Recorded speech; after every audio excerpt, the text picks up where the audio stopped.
Hello, hello, hello. Welcome back, guys, to the Rocky Road Show.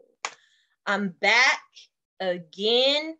I've been doing pretty good lately. Pat myself on the back with being consistent and recording more episodes. So, of course, shout out Grind City TV, Grind City Media, and Buttons out in Pennsylvania, out in Pittsburgh for showing this show on Roku. You guys have been seeing reruns lately, but I'm back. I'm being more consistent, more present, more everything. And also shout out Crowded Streaming for putting us up on their YouTube and also being a sponsor for the Rocky Road Show, guys. These are my people. They love me and they support me through my ups and my downs and my crazy ass schedule. So, I have a very special guest tonight. I have somebody who I've had on every single interview, anything that I ever do. I always have them come through. I have with me tonight DJ Too Deep. Hey, DJ Too Deep. How you doing, lady? Yes. So me and DJ Too Deep have known each other for, I think Facebook said about 2 years, but I think it's that's been off. longer than that. No, that's off. The last Facebook I had, they tried to make me send a picture of my ID to keep it. So that's where I know you from my previous Facebook. Oh yeah, no. That was very bold of them. Yeah. Okay. Well, as we all know by this point, social media is bold, period. I'm shadow banned on Instagram, by the way. I just found out. Yeah. It's crazy that you bring that up because I haven't been seeing anything you've been posting lately. Nothing. Huh. Wow. I'll probably have to tag you for you see them. Yeah. Yeah, exactly. Mm-hmm. Oh, well, okay, Instagram, I see you. No big deal. Smackwater actually informed me of it because he was like, "Welcome to the club, fake ass nigga." Oh man, I was looking for your page and I couldn't find you. I had to. So he told me you gotta type my whole name in now to find me. If you don't do that, I'm not gonna pop up. Wow. Okay. All right then. Well, before we get into the whole social media part of it, why don't you tell everyone, I mean, anyone who's been following me and following the show and consistently watching episodes with us knows who DJ Too Deep is. I'm always bringing him up. He's always at events that I help coordinate out here in Houston.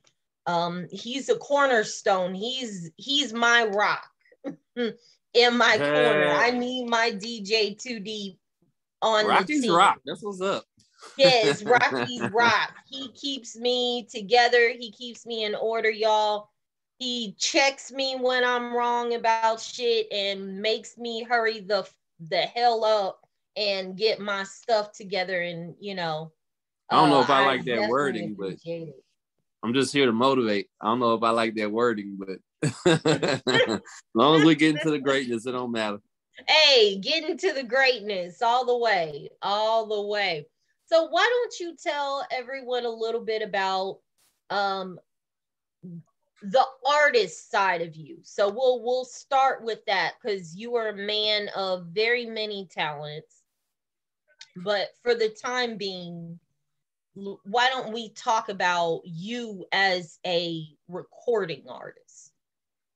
Okay. Well, I've been rhyming since I was 3. I've been writing my own rap since I was 5. So for a lot of the people who may come and see this or may get interviewed, it's kind of safe to say that in all likelihood, I've been rapping longer than you've been alive. And I'm very much so a student of the art form first before I try to even get into it. I'm a student of it. So I took the art form very serious. And when I decided to start trying to like make some headway in it, I took it very serious, and I took it like a student would, like an eager student would. So that's kind of where my approach to the music is. I've been involved in every era of rap except the disco era. That's actually before my time. But like every other, from the golden age to the conscious era to when it was all about the Miami bass, and when 102 was still playing rap and all that kind of stuff, I've been involved ever since. I started taking it serious around 17, 18 years old. And it led me to being a DJ, and it kind of led to the street life a little bit, although not exactly. How I ended up getting in the streets was because of the music. It was kind of like, how can I have the time to put into the music and have the money to put into the music at the same time? Because at least at that time, you're talking about places like Sugar Hill Studios charging $100 an hour to record. So just the recording process. We ain't talking about mixing, mastering, artwork, videos, none of that. That's just the recording part. So although it's gotten increasingly more affordable, at the time it was like very expensive, even more so than now, to call yourself an artist. So it was like, how can I funny little story behind that. I was working at AutoZone, my last job I ever had. I was working at AutoZone, and they made an announcement on the radio that they were doing a 5 mic battle for the Source magazine at Just for Feet. They were doing the auditions, but I was at work. So it was like, I can't say, hey, let me take off and go, do this audition. So it was like, how can I position myself in such a way to have the money and the time? And at that time frame, I was an entrepreneur then, but wasn't no entrepreneurs around me in my neighborhood. Nobody who lived over there owned a business that was over there. So it was like, the only people who I saw being entrepreneurial was the people in the streets. And just to kind of date myself a little bit, I'm pre-Siri, I'm pre-Google, I'm pre-Facebook, I'm pre-Instagram, you can find all your mentors online. I'm from where you actually had to have a physical mentor. And the time I came from, you, in all likelihood, the kind of person that I would have needed as a mentor wouldn't deal with a person like me because I look like this. So I ended up getting in the streets because of that. And from there, after I learned some very fast and hard lessons about that life, it was like, okay, I need to do something different, or I'm gonna end up with a football number on my back and ain't nobody want to hit my raps. And that's how I got into the DJing. My most well-known song that I'm involved in is Trinity Garden Drop. And it is an anthem for the neighborhood that's based around a dance from my neighborhood. So like, on the South Side, they have the South Side. Where I'm from, we have Trinity Garden Drop. And we've been doing that since 1991. So it's not new at all. It's just the song is newer. And funny, I actually saw the video that we did for that in jail. That's the first time I saw the video. It was on Street Flavor. But we actually made it to radio with the song, made it to videos and everything. Shout out to D Solo. Shout out to Michael Watts too. One of the first time I ever heard Trinity Garden Dropped, Slowed and Chopped. It was with Watts on the radio, so shout out to him too. And put in a lot of work, a lot of effort with that. I've had about 3 or 4 mixtapes I've been involved in, and I've ghostwritten for a few people too. So what I'm doing now, my main goal, besides just expressing my art, is position myself as a writer. I want people to see what my writing ability is like, and position myself to be able to write for other people on a higher level. So that's kind of where all of that starts. I've been a writer from an artistic standpoint pretty much my whole life as well. When I was in middle school, I wrote a bunch of stories and poems and books and stuff like that. But when I started to lose that stuff, because my story would get lost, the folder, I couldn't find the folder, this would happen to this, that would happen to that, I started to focus more on the raps.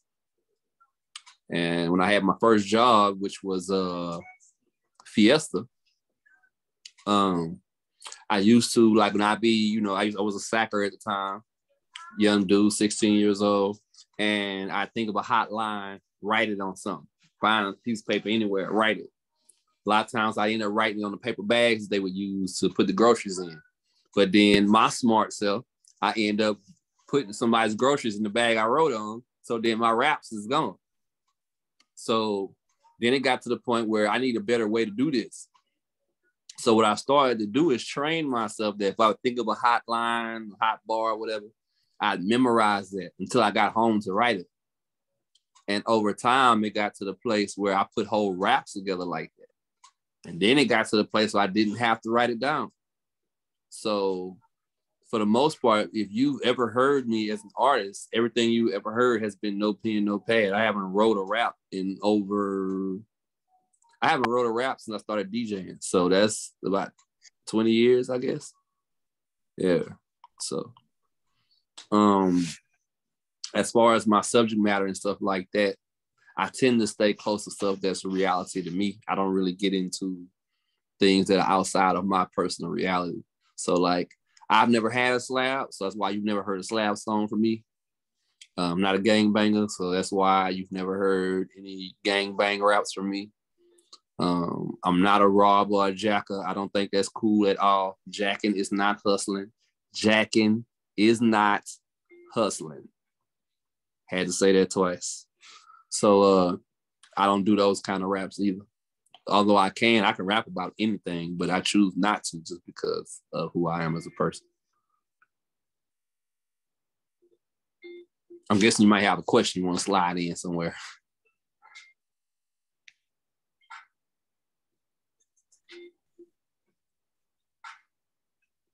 Okay.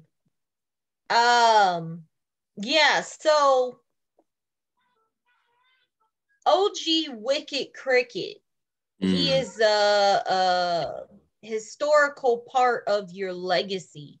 Tell Indeed. me a little bit about how you met him and how y'all's relationship was up through the time of his passing. So one RP to the OG Wicked Cricket. First off, everywhere that's in my face, they're gonna hear his name. I stand on that. So our relationship evolved over time. It went from a dude I used to hear on the radio all the time that I was like kind of enamored by because I wasn't in the field, I wasn't in the music, I was just a listener, consumer at the time.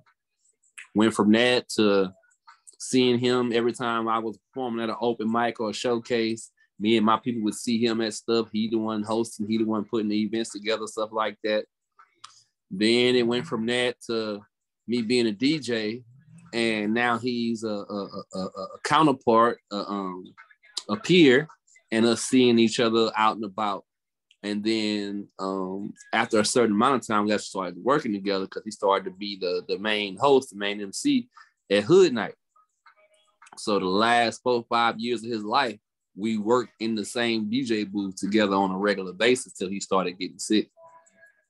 And even after he started to get sick and was hospitalized, I was involved in efforts trying to get him back well.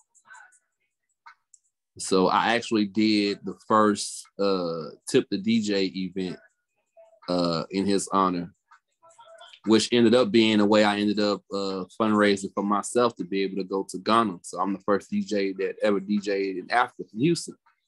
So that's I did the same process, but the Tip the DJ benefit was basically like, hey, I'm doing this for Wicked Cricket. If you like what you hear, or if I play your song, tip me at least $1. Everything that's in this tip jar is going to Wicked Cricket medical bills. And so I had about 15, 20 DJs around the city all doing the same thing. And so we were able to donate, and they were able to be a blessing, you know, through me, although it wasn't solely me, to help him with some of the medical bills and issues he was having at that time. So he's been a part of my life for quite some time. I want to say at least 30 years. Wow. So between listening to him on the radio, meeting him, being enamored by him, performing in front of him, working in the same field as him, working along with him, helping to take care of him, keeping his memory alive. That's the steps for us. Wow. I actually have a song dedicated to him that's going to be coming out next year. So shout out to him. Tell me a little bit about your music.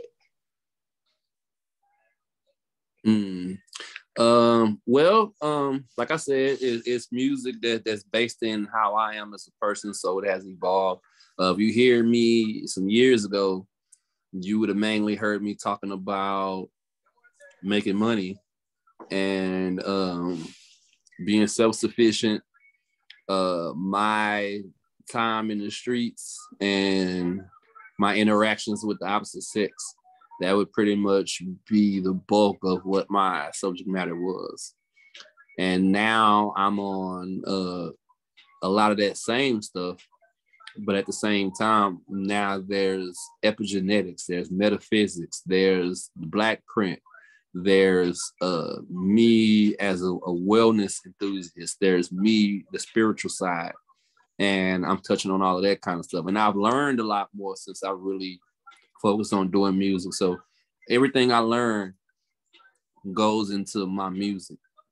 If I learn another word in a different language, I add that. If I learn about chemistry, epigenetics, metaphysics, I add that. Any events or situations or turmoil I've been through, I add that. And I consider myself a lyricist, and a significant number of people do too. But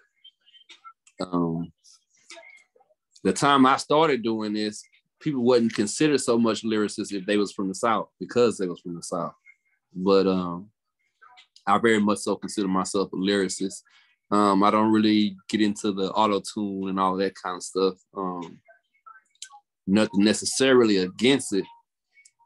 Even when it was a thing, as far as people using auto-tune, whatever the case, my drawback on it wasn't so much people using auto-tune, it was everybody was using it the same way T-Pain was using it. So that was my main thing. So shout out to people like Lil Wayne and Kanye, who took that instrument, that's basically what it is, and went in a different direction with it. But me personally, I typically don't do that kind of stuff. Every once in a while, I do what you would call harmony-related hooks and stuff like that. But for the most part, I'm a straight-up rapper, so my hook's going to be straight-up rappers. Or I'm going to get somebody who actually sings to sing. So actually, me and Charlie Boy supposed to be doing something pretty soon, man. So shout out to him. I don't know if I answered your question or not, but. Well, I asked you to tell me a little bit about your music, and I think you hit that. The other part I probably need to add to that too, which is fairly significant, is I come from the era of rap. My primary motivation in rap comes from the time in rap where most people that was in rap was battle rappers. So I lean more towards in that direction. I've actually had 20 rap battles in my lifetime, and I'm 19-1. I've only lost one so far.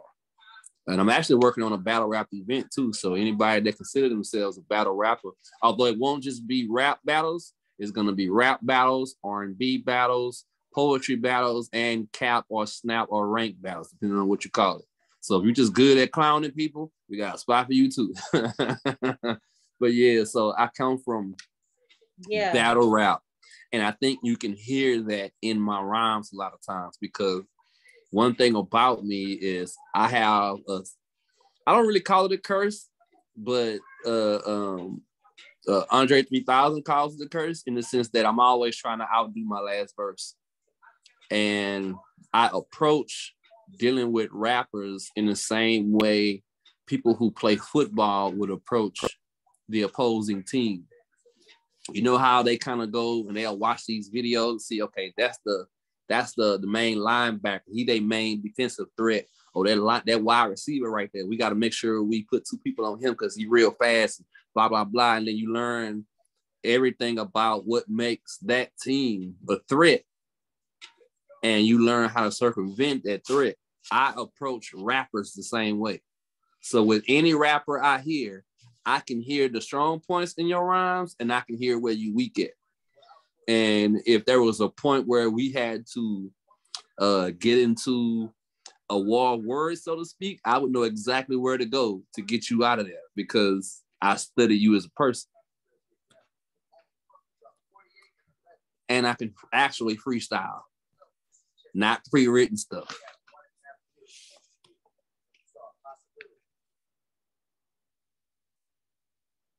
So I don't even know why Rock is smiling like that, but she's sitting there with that white rock on the black hat. Light skin gonna win. My skin ain't my sin. It's the reason I got in. I ain't got no twin. I'm one of a kind. Rounds off the top of the mind. Every time I open my mouth, the diamonds gonna shine. It's just to show them that H-Town is in the building, ready and willing, always trilling, getting to the millions. I can do that waking up, going to sleep. Rapping is the easiest thing in the world for me. How did you learn how to freestyle? Practice. A lot of practice. One thing that is a part of my evolution as an artist that I feel like is lacking is most artists today don't really seem to have that incubator stage. There was a space and time between when I started rapping and before I told everybody that I rapped. And in that space, I was working on my craft. Today, a lot of what happens is you got your first rap and you already talking about projects, doing videos. Like, bro, you ain't got 10 raps you wrote in your life. You already shooting a video. And the thing about that, that's why a lot of times when you see these like double XL freshman class, that's why a lot of them bomb, because they don't have that incubator space. That space where I'm just working on getting good at what I do. I'm not even worried about necessarily making money or doing a video. I'm just want to be, when somebody asks me to rap, I want to say some shit that's going to really make them be like, damn. So that incubator space is where I perfected the freestyling and my style and how I would come across with a rap, things of that nature. If I approach a story, how I'm gonna approach a story, being able to do every aspect of rap. I can battle, I can do songs geared towards women, I can do stuff in the street life, I can do positivity, I can freestyle, I can write, I can no pen, no pad. I'm not stuck in one area. Any subject matter that I choose to, I can do it, and I can do it efficiently. Whereas some people, if it ain't pills and syrup, they're gonna be out of there. So I have a very odd, interesting question for you. I'm going to watch how I word this by saying what the word can't, but what are you currently working on as far as your evolution as an artist right now? Um, well, I mean, just perfecting me as an artist is an ongoing process in general. Like that's never stopped. I never got to a place where, okay, I made it. No, I still treat this like it's my first rap every time. I'm always trying to beat the last one I did. And that's part of where, if you ever see me use a hashtag in a race by myself, that's where that comes from. Because I'm not in competition with nobody. I'm trying to beat me. So that has a lot to do with my approach to it. One of the main things I'm trying to do actually is get more simple with my rhymes, simple and effective, because the battle rapper in me wants to be heavily intricate all the time. And sometimes it's better to use $5 words than $50 words. So I'm trying to get more into the space of that. If I would say anything, that would probably be the thing I'm more perfecting now, is making things that are more catchy and you don't have to be a diehard lyricist to listen to. Because the kind of raps that I do typically ain't the kind of rap that if you in most cases, you're not gonna want to hear it in the club because it's gonna make you think too much. And people don't really want to think that hard in the club. Trust me, I'm a DJ, I know. They want to get it the first time. They want to be able to say the hook the second time they hear it. So I would probably say that's the thing I'm working on. So let's talk a little bit about your other hustle of being a DJ. You work at Mr. A's Club, a very famous Houston North Side club on Cavalcade, and was one of the founders of, if not the founder of, Hood Night.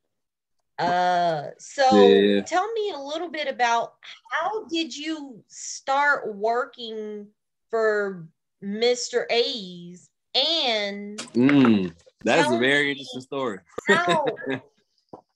And tell me, how is it that you're able to continue doing that for so long and not get bored?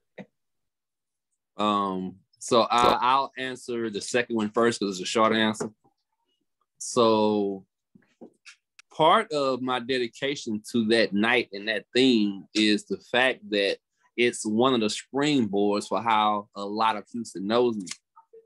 So it's my immediate connection to the streets. It's my immediate connection to all things North Side. It's my immediate connection to all things Houston.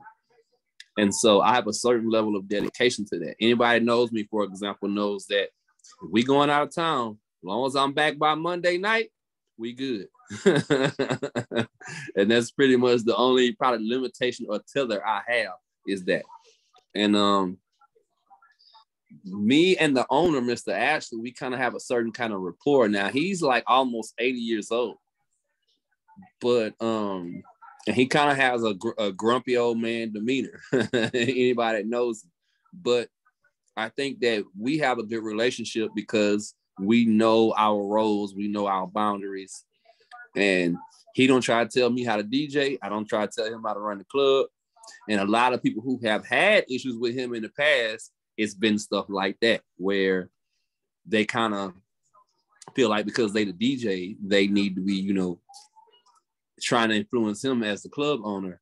And I may make suggestions here and there, but at the end of the day, I realized, and a matter of fact, I just said this Monday night, it say Mr. A's on the front of the building. It don't say Too Deeps. And I'm aware of that. And I have no problem playing my position in any situation. In some situations, I'm David Ruffin. In other situations, I'm Blue. I don't really care about that. A lot of times my focus is progress. It ain't so much about being the man in the front.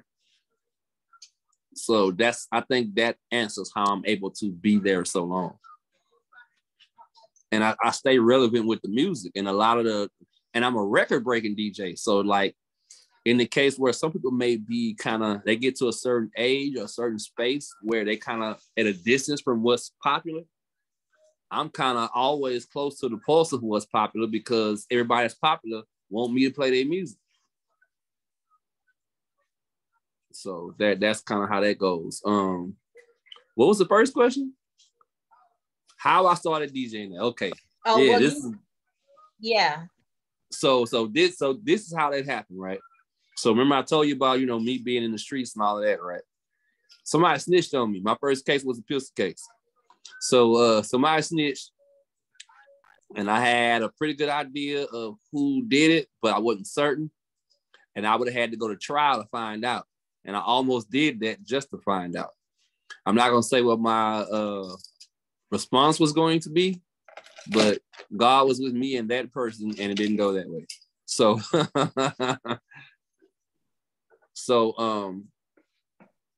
after that happened, my immediate thought started to go towards, I need to do something else to get the money to pay for this music, because this route is not going to get me where I want to go.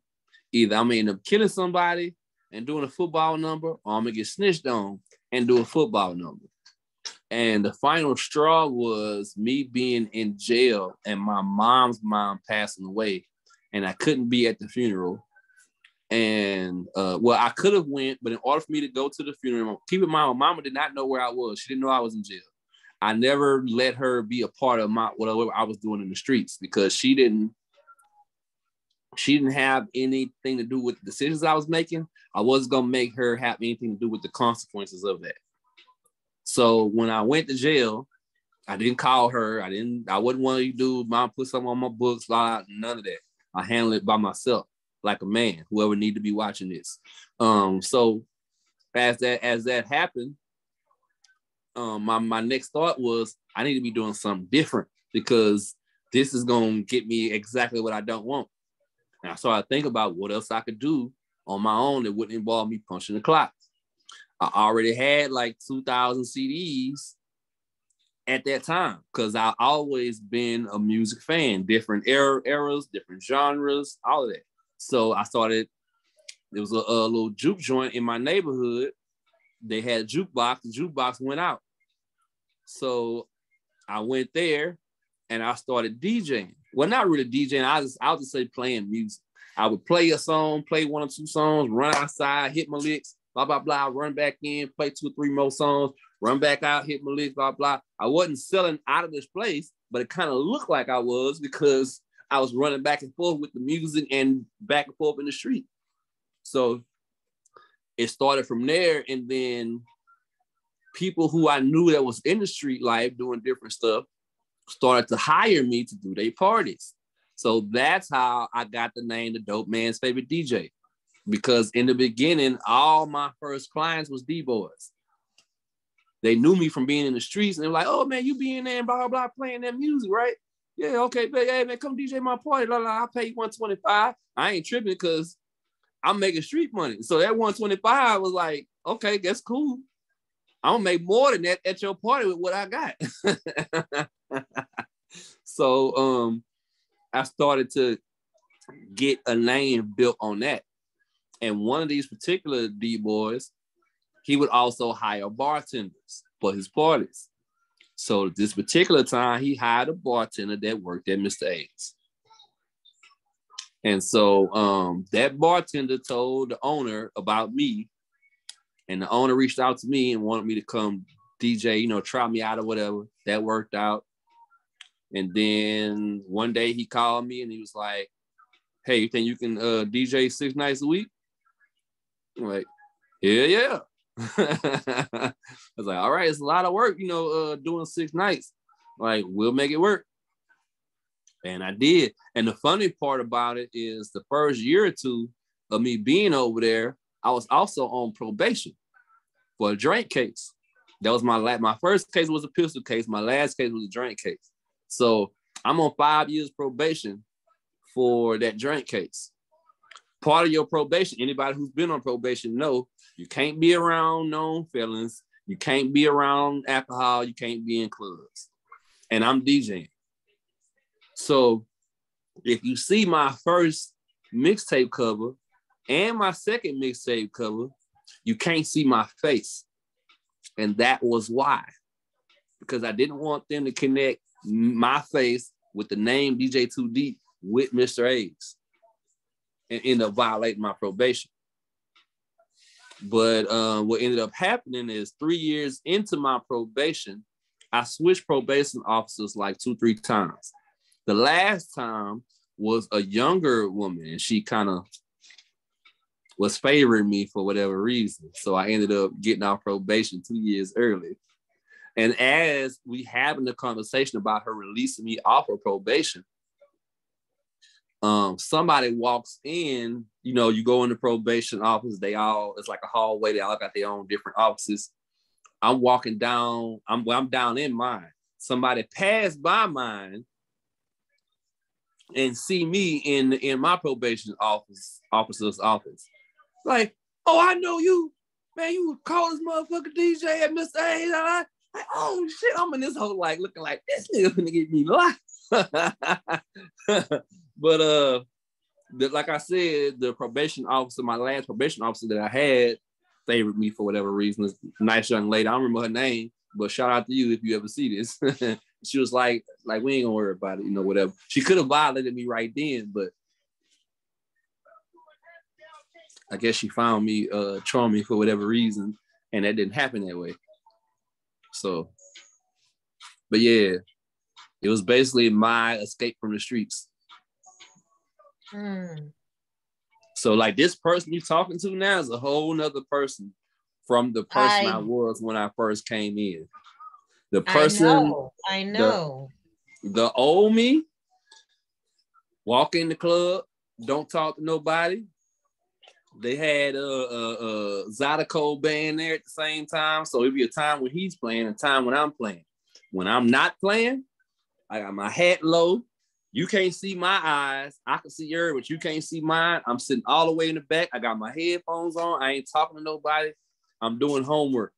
I was going to HCC Town and Country when I first started there for audio engineering. So I'd be in the back, legal aspects of the music business and all that kind of stuff. So I'd be in the back doing homework, not talking to nobody, because I come from I'm not friendly.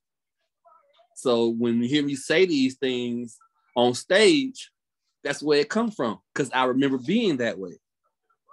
And somebody, the Mr. A's, his son, suggested that I started to interact more with the crowd, because this is my following.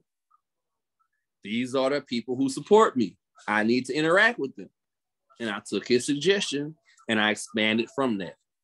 So how I can walk up and talk to people, shake their hands, smile, and immediately create, you know, rapport. I was not that then. I was straight out the streets. So. So with that said, obviously you've seen a whole lot of artists pass through Mr. A's and any and all of the clubs that you've seen in Houston while you've been working. What would you feel some traits of a good hip hop artist or a good rapper? They read.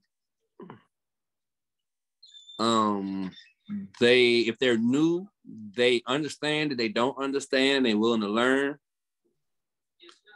They take the craft real serious. They don't create handicaps for themselves, like I gotta have weed to write, I gotta have drink to record. If they're trying to get into it from a business standpoint, they treat it like a business. They understand all the aspects that go into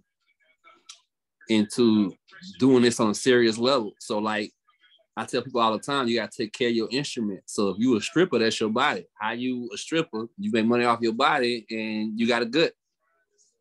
So likewise, if you a rapper and you can't do your whole verse because you out of wind, that means you need to be doing something about that. I would probably say just starting out, those are the first couple of things that I would say is like elements of a good artist. Open, willing to learn. They come, if they're dealing with a DJ at the club, they come early because they know on the later end, it's too much going on to hold a real conversation. So I would say that's probably the first couple of things I would say. Okay. And they learn from the greats. I would probably say that's the last thing is they learn from the great. They learn what make the greats great, even if they ain't necessarily listen to them.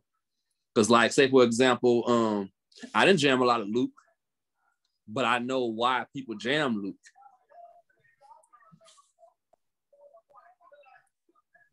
And with that said, why don't you tell me some of the traits that you've seen not so good artists possess? The biggest one is they come in with a full cup, and I'm already a star, even though don't nobody know me. So you've been rapping a year and a half. You haven't really did your due diligence, so you haven't moved up, and yet you expect people to pay you for shows.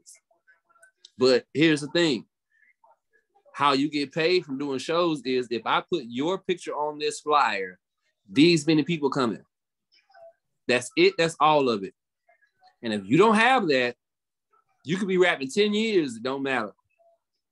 Like right now, I'm pretty certain that I couldn't pack no show out by myself, just rapping, because people don't really know me like that. I'd get a better crowd DJing than rapping.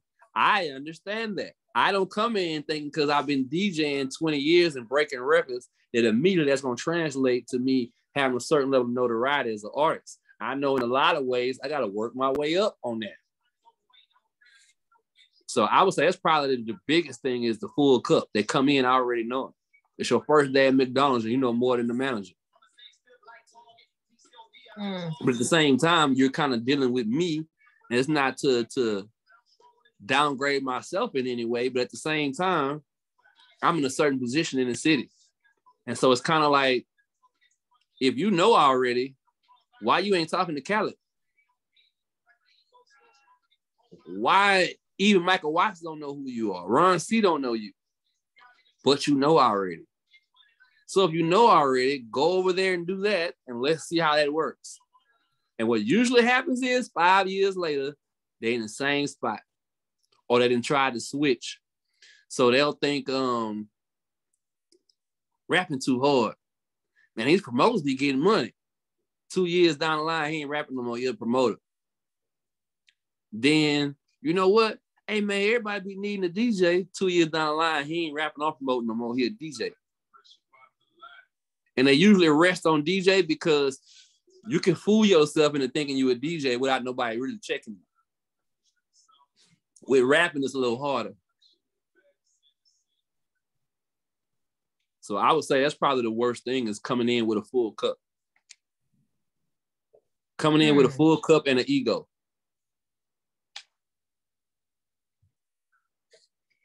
Full cup and an ego. Interesting. So in the last few minutes of this show, I always do the same thing.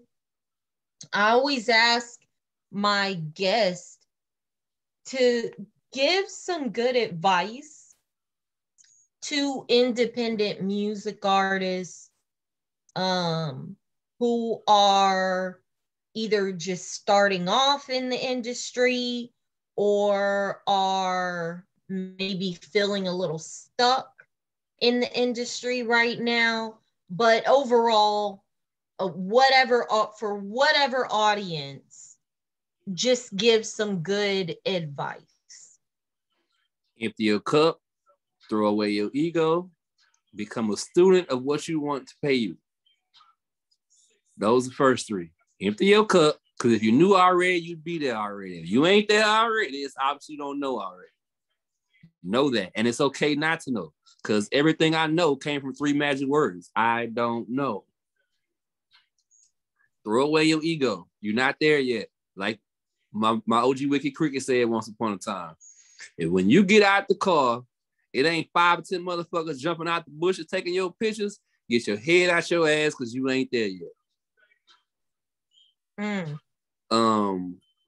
I would say get good on the technology aspect, because what I have been knowing for years and what's becoming more and more evident to me is the most profitable part of this is not the music, it's the medium.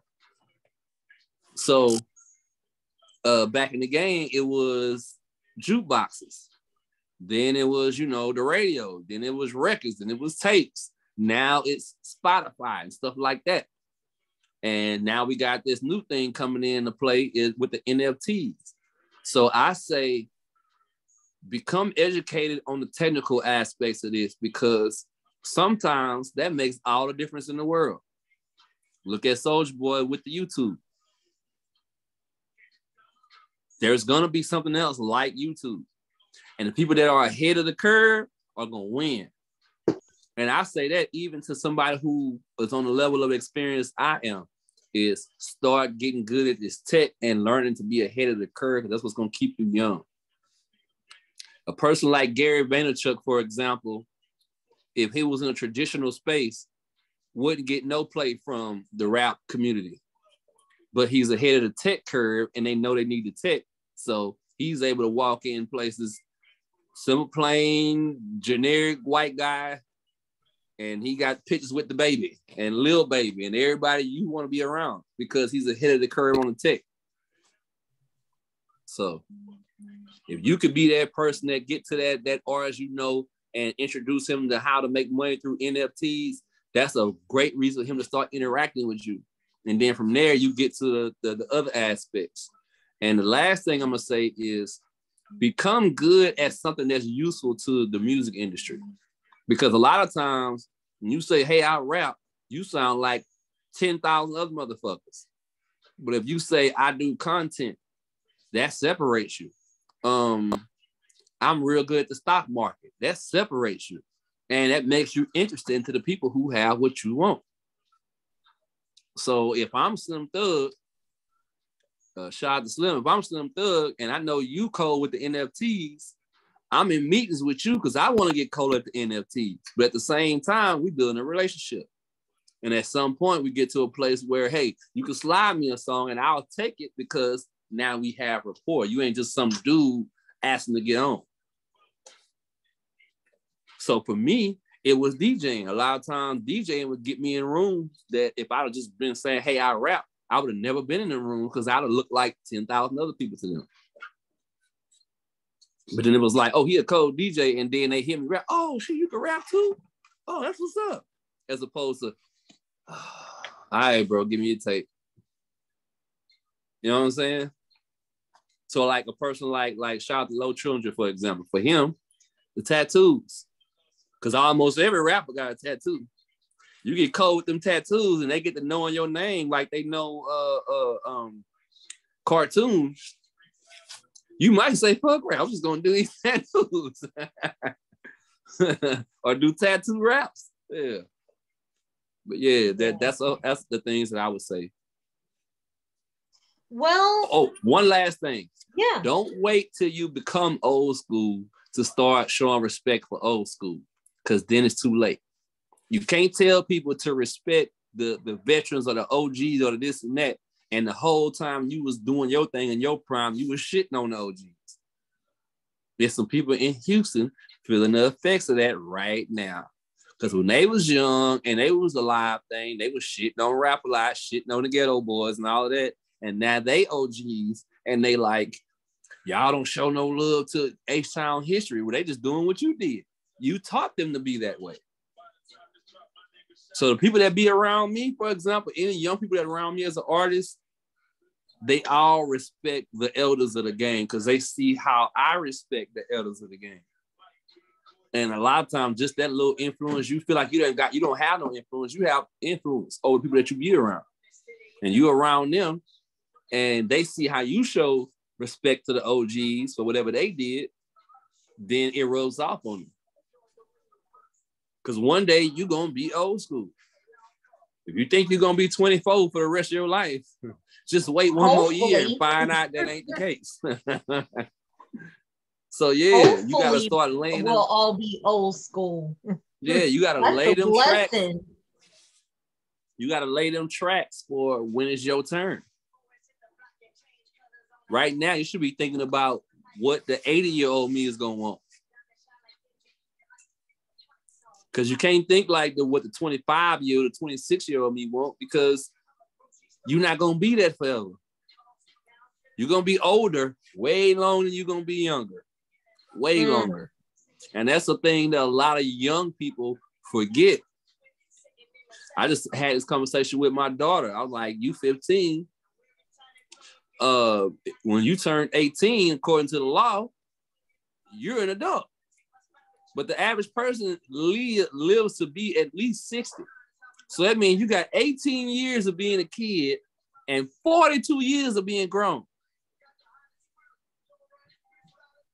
Wow. The average person never thinks about that, especially when they're young. They think they're going to be young, or what they doing is going to be what's popping forever. Ask Cross Colors. Ask Carl Kanai. That ain't the case. Look at all your elders' old pictures. They was popping then with the baggy pants and the big platinum FUBU and all of that. That's not popping right now. My pants I used to wear when I was 24, I could put both my legs on one side. Carl, yeah, and that time is coming for you too. Unless you plan on dying early. I plan on living to be 100. So I'm going to be quadruple OG around this hoe. Yeah. Well, thank you, DJ 2D, for stopping through the rocky road. As always, as usual, it's definitely a pleasure. Can you let everyone know how they can follow you, send you music, connect with you? Where can they pull up? What time? All of that.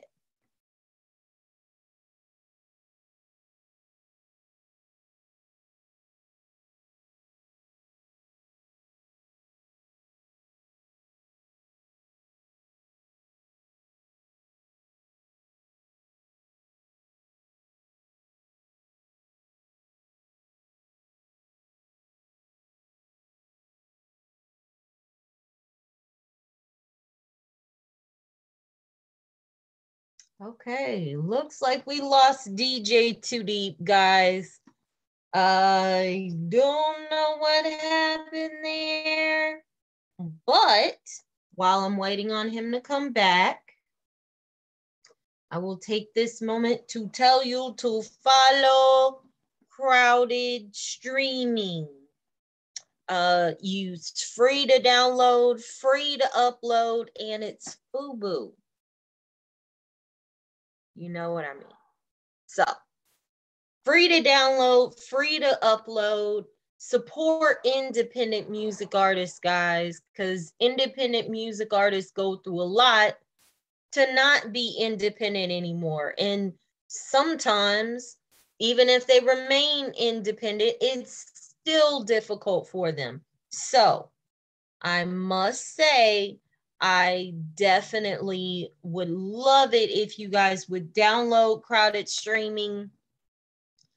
Huge shout out to Grind City Media, GCTV. I have DJ 2D back on the line with us. DJ 2D, just give them your contact information, how to find you, everything like that. You're on mute. All right, you can hear me now? Yeah. Good. So my phone number is 832-428-8566. Been having the same number since Prime number, y'all. Yeah. Been having the same number since Prime Code, because I ain't never cheated nobody and played with nobody money. So if you got that number, you still got that number. Facebook, Instagram, TikTok, Twitter, they all the same. DJ IIDEP, that's DJ 2D. And other than that, if you're from Houston, one thing. If you from Houston, our first interaction is face to face. You shouldn't be spamming the shit out of me on the ground, and you live in my city. After that, we can interact via how we need to, but the first interaction is always face to face. I need to see who I'm looking at. I need to know who I'm dealing with. I need to know they serious. I need to know I'm serious. And typically how it works is because I'm listening to their song in the club. So that is how I listen to it. When you say they send me music, whatever the case it might be, I might listen to it on my phone or whatever the case. But ultimately, I want to hear it in the club, and I want you to be there when I do that. So if there's any discrepancies, you hear the same thing I hear, and we can move from there. But beyond that, that's pretty much it.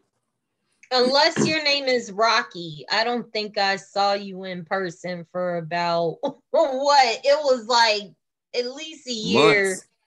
Yeah, it was months. It was months. But I wasn't asking about 8 months. from you. I wasn't asking you to check out no music in the meantime either. I was just like, hey.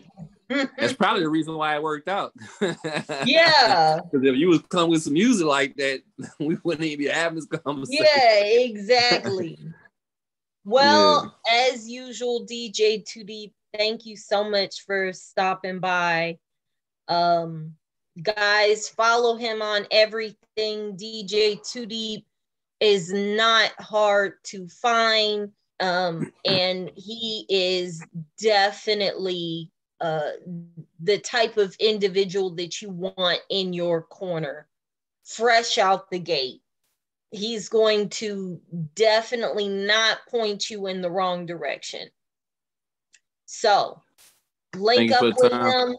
Yes. If you need any honest, brutally honest, and definitely respects the art and respects your craft.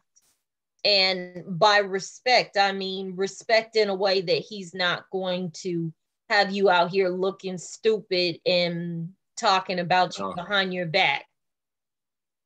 I ain't never told nobody that shit was whack. I don't talk to people like that. Exactly. Yeah. Exactly.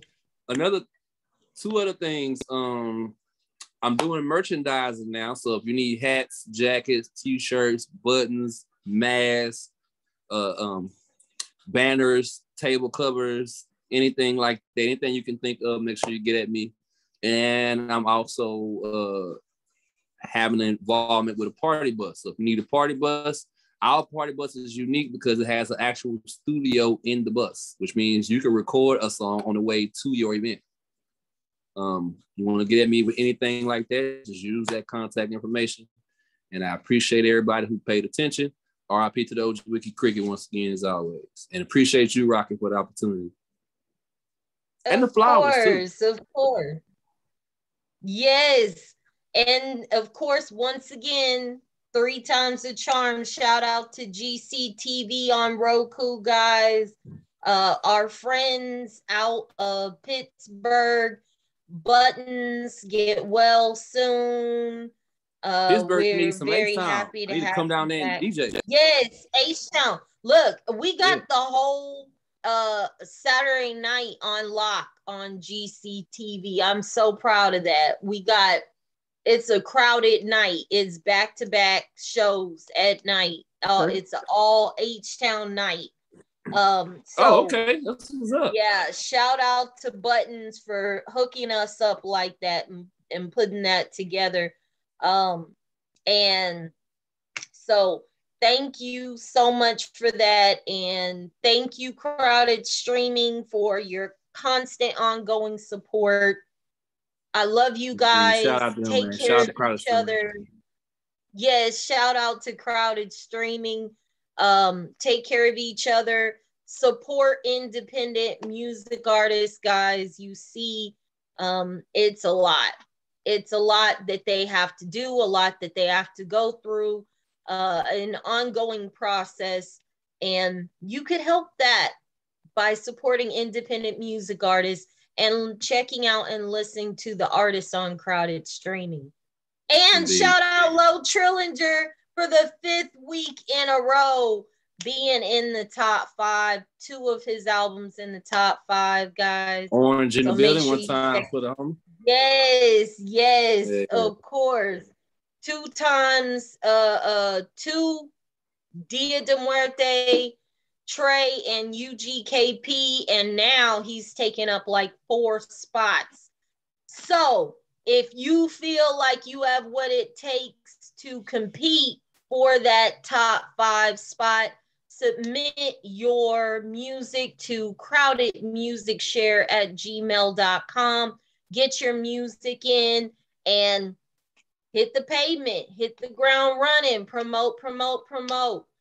So thank you guys for stopping by the Rocky Road. Thank you, 2D, for stopping by the Rocky Road. And I'm out. Indeed.